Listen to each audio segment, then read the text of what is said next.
Okay, we have gone so far now. The offense of torture is seen in a completely different way. Now, there is related offences also. And I'm going to mention a public official, whatever his or her nationality, who carries out an act of torture on a person, whether or not is guilty naturally. But then there is a related offence. A person, whoever his nationality, whether within or outside the state, who attempt to commit or conspires to commit the offence of torture, or does an act with intent to obstruct or impede the arrest or prosecution of another person, including a person who is a public official, in relation to the offence of torture, shall be guilty of an offence and can face imprisonment of life imprisonment. That means, the example that I gave earlier, that member of Andres Joe that now condone him torturing me can also face life imprisonment if we can just get them to understand the law. Not only the member of Andres Joe that should understand the law, but also the DPP, the prosecuting solicitor, the prosecuting barrister, and so.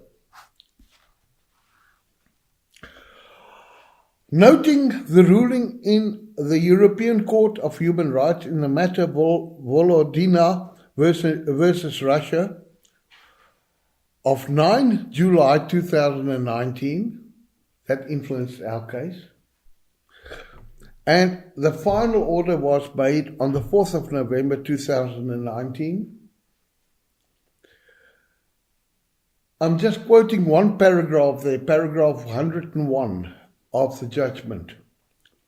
In the view of the matter in which the authorities handled the case, notably the authorities' reluctance to open a criminal investigation into the applicant's credible claims of ill treatment by S, and their failure to take effective measures against him, ensuring his punishment under the applicable legal provisions, the court finds that the state,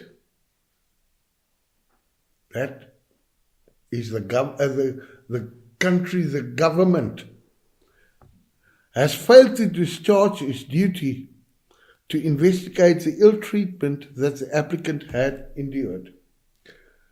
And therefore the state is in breach of Article 2 of the European Court of Human Rights, European Convention of Human Rights, and naturally in breach of the United Nations Convention Against Torture, and more.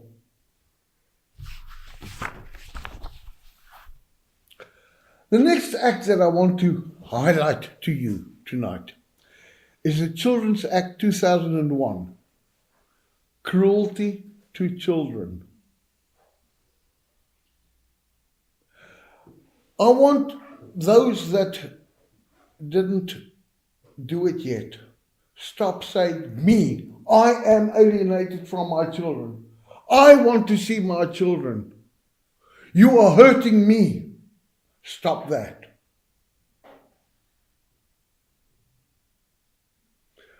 The main offense is cruelty to children. As I said, I'm the alienated tonight. The moment I said to your child, oh, he is a bad man, I denigrated the father of the child to the child. I am actually committing cruelty to children. The moment I say you abandon your child, you're not allowed to see your child anymore, I am committing cruelty to children. The moment I cause that child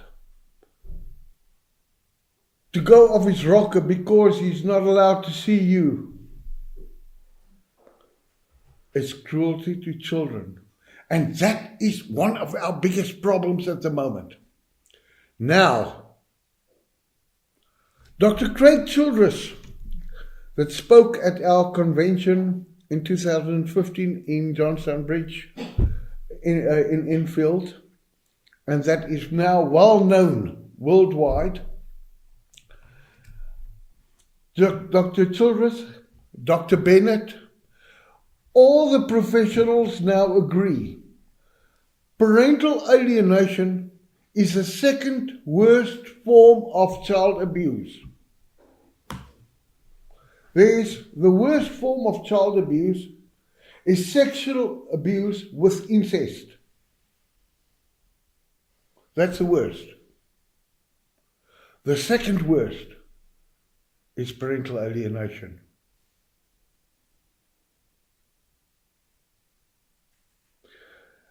Now you're going to say to me, but if I cut the child's arm off, isn't that worse? No. The child can get used to it, to live with one arm only, or without arms. But the child will never be able to reverse the neuroplasticity caused in the brains of the child. We'll come back to that later. Next offence that we're going to talk of is reckless endangerment of the child. That is Criminal Justice Act 2006. By doing it to the child, I am affecting the child's present and future and up to the end of his life.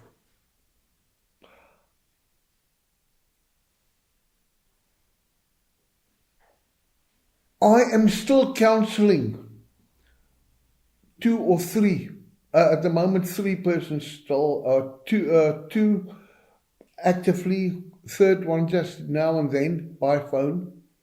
The rest I've given up, but my one client is now 76 years old. He is an adult past child and is still suffering. He is still suffering today. Criminal Justice Act 2011, withholding information. This is very interesting. I'm going to read it. A person shall be guilty of an offence if he has information which he or she knows or believes might be of material assistance in preventing the commission of any by any other person of a relevant offence, or securing the apprehension, prosecution, or conviction of any person for a relevant offence, and fails without reasonable excuse to disclose the information as soon as practicable to the member of Angara Shikona. A person guilty of this offence, naturally 12 months if it's district court, or 5 years if it's circuit court, and a fine. Now, we've got some interesting things here. Your solicitor took notice of some offences that is listed here. Did your solicitor report it to Angara Shikona? If not, that your solicitor is guilty of an offence. Would you say that again? If the solicitor didn't report the offence, if it is under the list, now you're going to have to look at the enactment. I'm not going to go as deep in there. But the offence is the Criminal Justice Act, withholding information. If your solicitor found out that any of the offences that is in that list has been committed and the solicitor doesn't report it, he is guilty. He or she. Now, here we got an interesting one again. Liability for offences by bodies corporate. Again, we have it. It's not only the solicitor, but the chief solicitor in the same office, the secretary that typed any notes. Or if it's a big company like Cayman Solicitors in Dublin, everybody from the solicitor right to the big chief that is also in Parliament or in the Oireachtas, they are all guilty and should all be prosecuted under Section 22 of that Act. Next, criminal justice, withholding information of offences against children and vulnerable persons.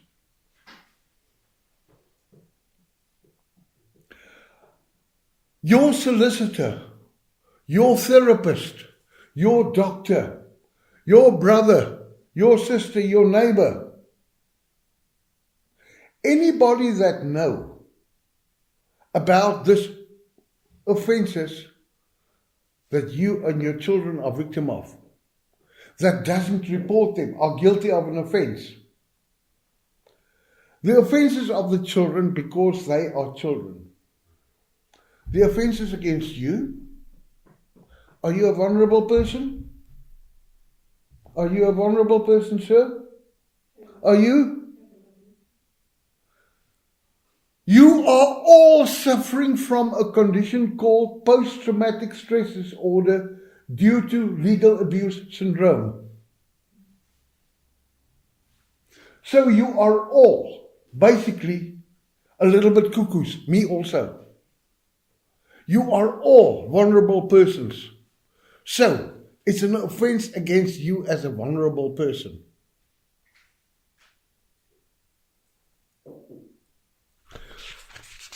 So now it's getting interesting, isn't it? The offence of Domestic Violence Act of 2018. The offence of coercive control. Now, we had a heck of a fight to get that in. I tell you, we had a big fight. We had hours that we had to speak to so-called experts at the Oireachtas, sit with the minister and so. But we did get it. Okay, luckily here we did get it that Women's Aid was also very involved in this and so. But behind the scenes, there were many other people working on it. Coercive control is now an offence. If I, as alienating party, try to control you, my ex-wife, I am guilty of an offence. Now, there is many documents on coercive control. I believe it's important for you to go and look at it. Now, we're coming to the last few. Criminal Justice Corruption Offences Act of 2018. Remember, I highlighted it a little bit. The fact that the court report writer say at the end, I will have to assess him again for another 20,000 euro payment before he can see his children.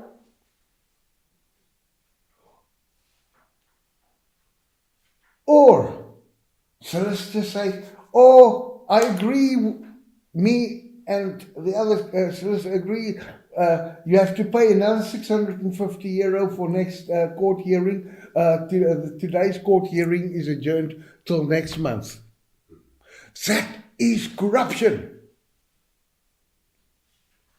Now we have to, you see, what our problem is, we have to educate them people. Next, common law offences. Cruel, inhuman and degrading treatment or punishment. Now, I did mention it earlier as a common law offence. According to the European Convention of Human Rights, it should actually be an enactment. But then people in the Oireachtas hasn't decided that yet, so I don't know whether they will ever wake up and do it. I don't want to talk politics. I do not know which party you support. All I'm going to say, we did highlight to all the parties the offences that is committed against children and yourselves. And what do they say? Oh, we're not going to do anything about it now. That means, according to that Russian case now, they are condoning it. By condoning it, they are all guilty of an offence. And the one related offence, by voting for those people again, you are actually also committing an offence by condoning their action of causing you to suffer the offence of torture, inhumane and degrading treatment, your children, abuse of child, endangering of child. They are all guilty, and if you vote for any of them, I believe, then you are condoning their action. Sorry, I didn't want to, but contempt of court is also a common law offence. There is a good document regarding it by the Law Reform Commission. You'll see it on the list. It is on the piece of paper. Perverting the cause of justice, which will now become an offence of perjury according to the new Act. But many of the frauds upon the court is perverting the cause of justice. Murder, manslaughter, that's all common law offences. At this stage, I think we take a short break.